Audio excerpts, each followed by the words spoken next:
रात के करीब 12:45 हो रहे थे जब आरिफ अपना बड़ा कंटेनर ट्रक लेकर हरियाणा से राजस्थान की तरफ निकल रहा था। आरिफ पिछले 20 साल से ट्रक चला रहा था और उसने इंडिया की शायद ही कोई बड़ी हाईवे ना देखी हो। उसके लिए रात का सफर कोई अनयूजुअल बात नहीं थी। अक्सर वो पूरी रात ड्राइव करता और सुबह किसी ढाबे पर रुक कर कुछ घंटे सो लेता। उस रात उसका लोड इलेक्ट्रॉनिक्स का था जो दिल्ली के वेयरहाउस से अहमदाबाद जा रहा था। वेदर हल्का ठंडा था और हाईवे पर ट्रैफिक भी कम थी। कभी कभी कोई और ट्रक या कंटेनर सामने से गुजर जाता, पर कई किलोमीटर तक सिर्फ खामोशी और हेडलाइट्स की रोशनी। आरिफ यूजुअली ड्राइव करते वक्त एफएम रेडियो चला लेता था, लेकिन उस रात सिग्नल बार बार कट हो रहा था। कैबिन में सिर्फ इंजन की हल्की खड़खड़ाहट और टायर्स की आवाज आ रही थी। करीब 1:30 बजे जब वो एक लंबी सीधी रोड पर ड्राइव कर रहा था, तो उसने रोड के साइड पर कुछ देखा। हेडलाइट्स की रोशनी में एक औरत खड़ी थी।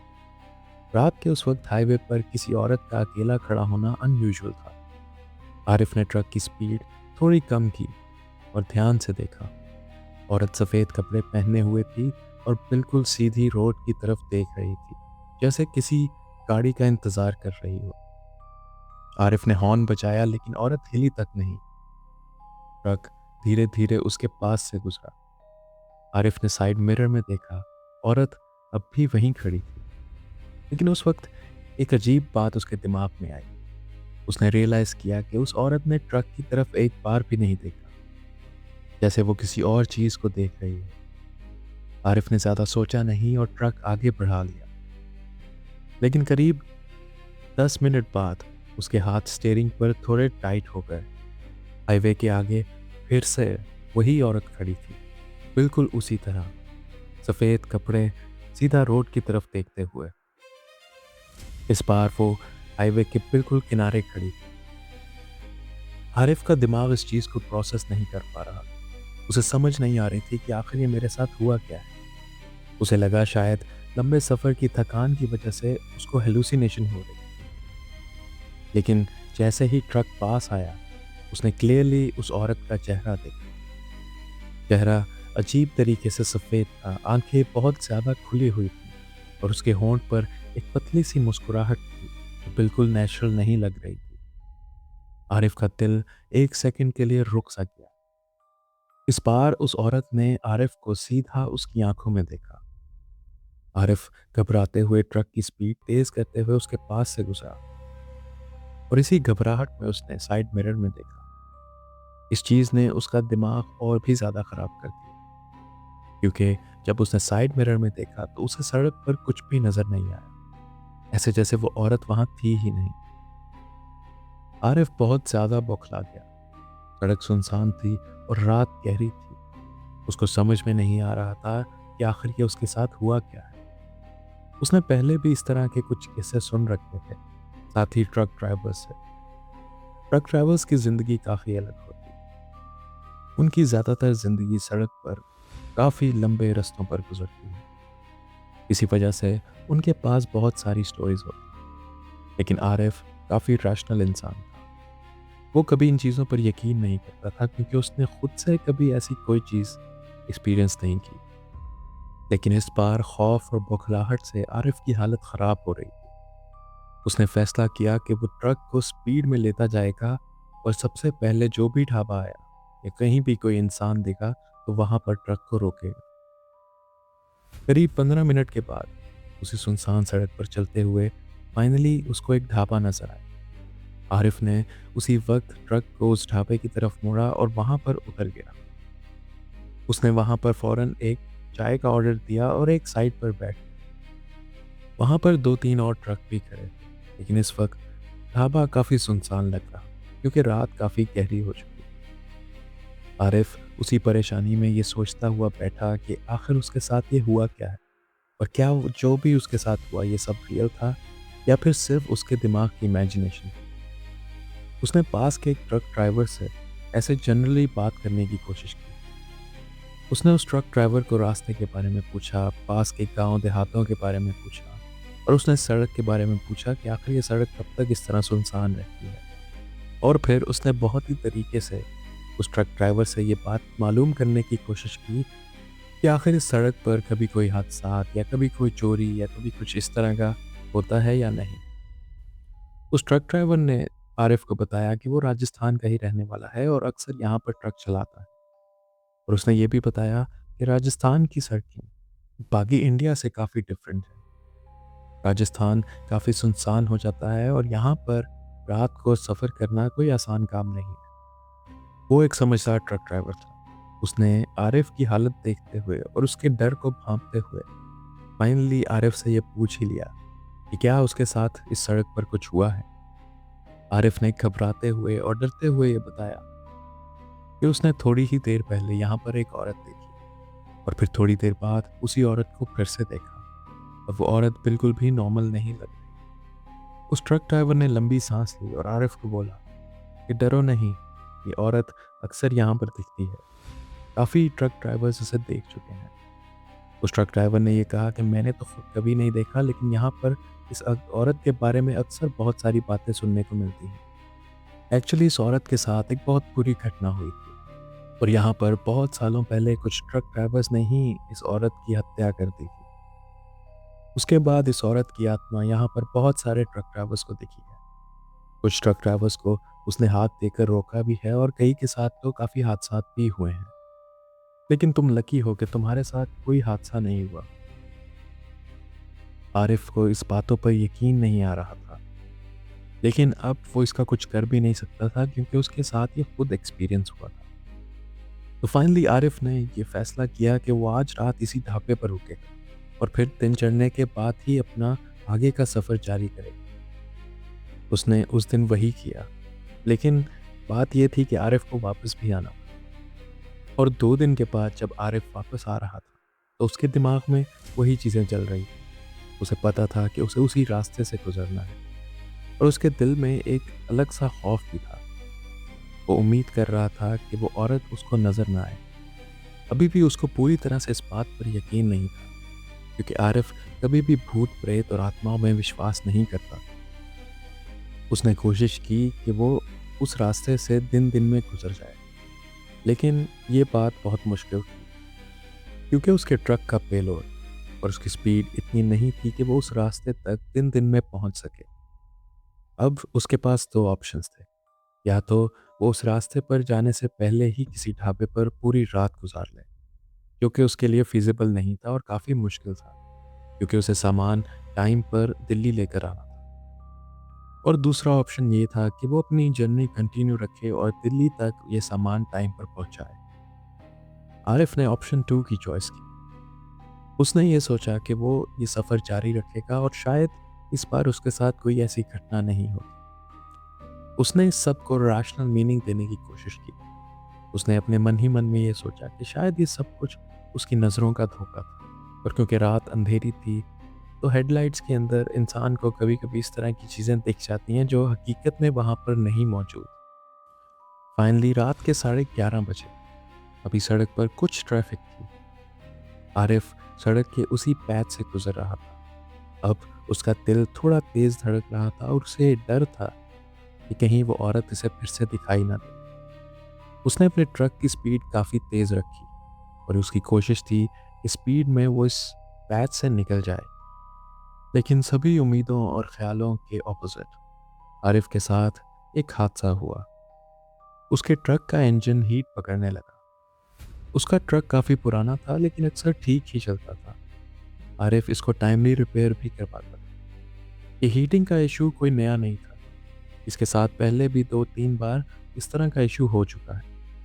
लेकिन अब ठीक उसी जगह के पास में जहाँ पर उसको औरत वो पहले दिखी थी, उसका ट्रक का इंजन फिर से हीट पकड़ने लगा। अब आरिफ के पास और कोई चॉइस नहीं थी बल्कि सड़क के किनारे पर ट्रक को रोक कर इंजन को कूल करना, जिसमें कम से कम 20-25 मिनट का टाइम लगता। आसपास में कोई आबादी, कोई दुकान नहीं, सिर्फ राजस्थान का बेयाबान और डेजर्ट लैंडस्केप।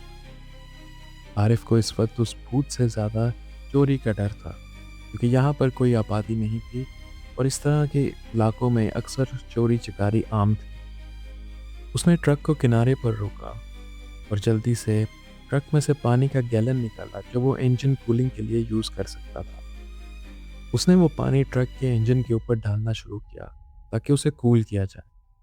लेकिन सबके बावजूद कम से कम 15-20 मिनट तो उसको वहाँ रुकना था।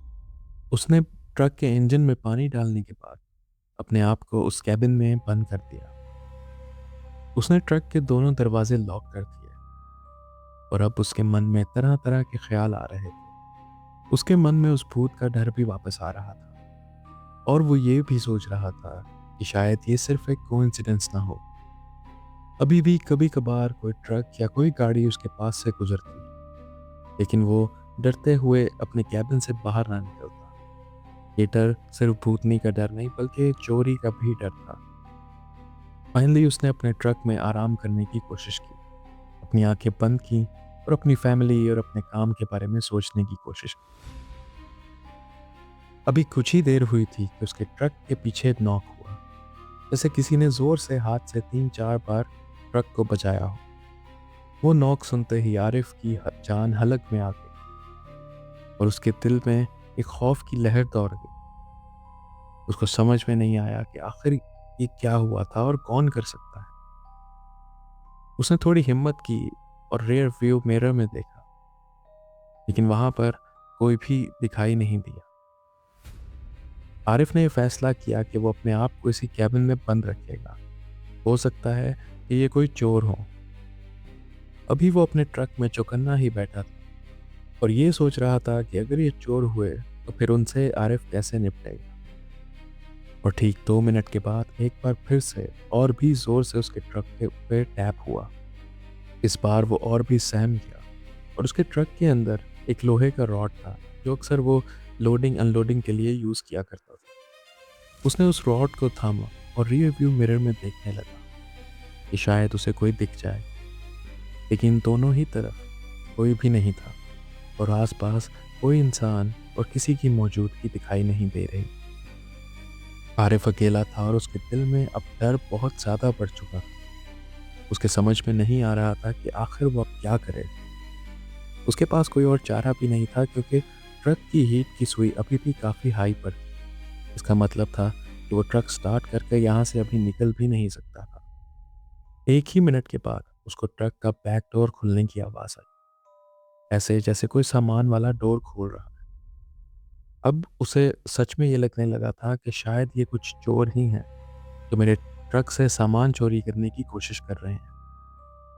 खौफ और डर के मारे उसकी हालत काफ़ी बुरी थी, लेकिन उसके पास कोई और चारा नहीं था। उसने वो रॉड को जोर से पकड़ा और दरवाज़ा खोलकर पीछे की तरफ जाने की कोशिश की। जब वो पीछे की तरफ गया तो दरवाज़ा उसी तरह से बंद था और उस पर वही लॉक था जो आरिफ ने सामान लोडिंग के बाद लगाया था। उसने ट्रक के दूसरी तरफ जाने की भी कोशिश की। उसने चारों तरफ से ट्रक का मुआयना किया और सब कुछ देखा, लेकिन कुछ भी अनयूजुअल नहीं था। उसने आसपास नज़र दौड़ाई, लेकिन आसपास दूर दूर तक कुछ भी दिखाई नहीं दे रहा था। अब उसके दिल में वो खौफ और भी ज़्यादा बैठने लगा। अब उसे ये यकीन हो चला था कि शायद उसके साथ ये हरकतें कोई इंसान नहीं बल्कि कोई भूत, कोई आत्मा कर रही है। शायद उसी औरत की आत्मा। वो तेजी के साथ भागते हुए वापस अपने कैबिन में गया और दरवाजों को फिर से लॉक कर लिया। लेकिन अब उसे कैबिन के अंदर कोई मौजूदगी का एहसास हो रहा था। उसे ऐसे लग रहा था कि वो अपने कैबिन में शायद अकेला नहीं है। ये खौफ उसके दिल में एक ठंडी लहर की तरह उतर रहा था। उसने हर तरफ उस कैबिन को चेक किया, लेकिन वहां पर कोई भी नहीं था। उसने कैबिन के अंदर की लाइट भी ऑन कर दी। उसके हाथ डर से अब कांपने लगे थे और उसे समझ नहीं आ रही थी कि वो आखिर अभी क्या करे। वो बार बार ट्रक की हीट की सुई की तरफ देख रहा था, लेकिन वो इंडिकेटर अभी भी हाई पर था। अभी वो अपने दिमाग में ये फैसला कर ही रहा था कि क्या उसे बस ट्रक स्टार्ट करके कुछ आगे तक जाना चाहिए कि उसके कान के पीछे टैप हुआ और सांस लेने की आवाज़ आई। ये आवाज़ बहुत ही क्लियर थी और उसने अपने कान के पीछे सर पर टैपिंग को भी महसूस किया था। उसने अचानक से चौंक कर पीछे देखा, लेकिन पीछे कुछ भी नहीं था। अब उसे ये यकीन हो गया था कि ये सब कुछ उसके सिर्फ दिमाग का खेल नहीं है, बल्कि ये सब कुछ उसके साथ हकीकत में हो रहा है। उसने फैसला किया कि वो जल्दी से ट्रक को चलाएगा। हीट अभी भी ज़्यादा थी, लेकिन उसके बावजूद उसने आगे चलने का फैसला किया और तेज़ी से ट्रक को दौड़ाने की कोशिश की। अभी सिर्फ कुछ सेकंड्स ही गुजरे होंगे कि दूर लाइट के अंदर सड़क के बीचों बीच कोई खड़ा हुआ दिखाई दिया। आरिफ ट्रक तेज़ी से चलाता रहा, ये सोच के कि शायद ये सब उसके दिमाग का वहम है। लेकिन जैसे जैसे ट्रक उसके पास आया, वो औरत की परछाई वाज़िया होने लगी। उसी सफ़ेद साड़ी के अंदर वो औरत अब सड़क के बीचों बीच खड़ी थी। आरिफ ने तेज़ी से ट्रक को राइट साइड पर मोड़ा कि वो सड़क से थोड़ा नीचे उतार कर उस औरत के साइड से उस ट्रक को गुजार ले। लेकिन जैसे ही उसने वो ट्रक राइट साइड पर मोड़ा, वो औरत बड़ी तेज़ी के साथ सड़क के राइट साइड पर आ गई और मजबूरी में आरिफ को वो ट्रक वहीं रोकना पड़ा। अब ट्रक रोक कर वो औरत आरिफ को सामने साफ तौर पर दिखाई दे रही और वो औरत आरिफ को उसी भयानक चेहरे के साथ उसकी आंखों में देख रही। आरिफ जैसे डर के मारे अपनी जगह पर फ्रीज हो गया था।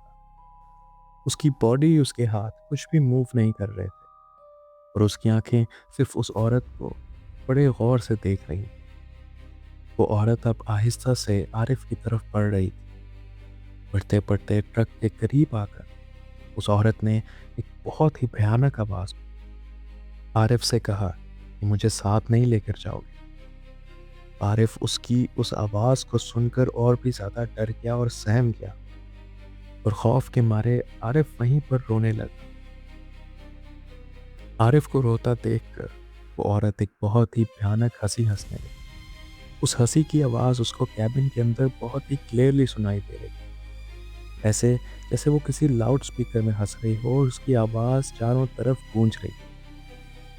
उस ट्रक की हेडलाइट्स में वो औरत बहुत ही भयानक दिख रही है। आरिफ ने डर के मारे आंखें बंद की और सर को स्टीयरिंग के ऊपर रखकर वो तेजी के साथ कोई दुआएं, कोई आयात और कलिमात पढ़ने लगा। एकदम से उस औरत की हंसी की आवाज गायब हो गई। आरिफ ने जब डरते हुए सर उठाकर देखा तो उसके आसपास कुछ भी नहीं था। वो औरत अब वहां पर नहीं मौजूद थी। आरिफ ने अपनी लड़खड़ाती हुई जुबान में वो दुआएं और वो कलिमात जारी रखे और ट्रक को तेजी के साथ वहां से निकाला। आरिफ के हाथ अभी भी कांप रहे थे और वो अभी भी लड़खड़ाती हुई जुबान में वो कलिमात और आयात पढ़ रहा था। लेकिन ये सिलसिला अभी यहीं थमा नहीं था। जैसे जैसे आरिफ आगे बढ़ रहा था, उसके ट्रक के अंदर अजीबोगरीब आवाजें आने लगी।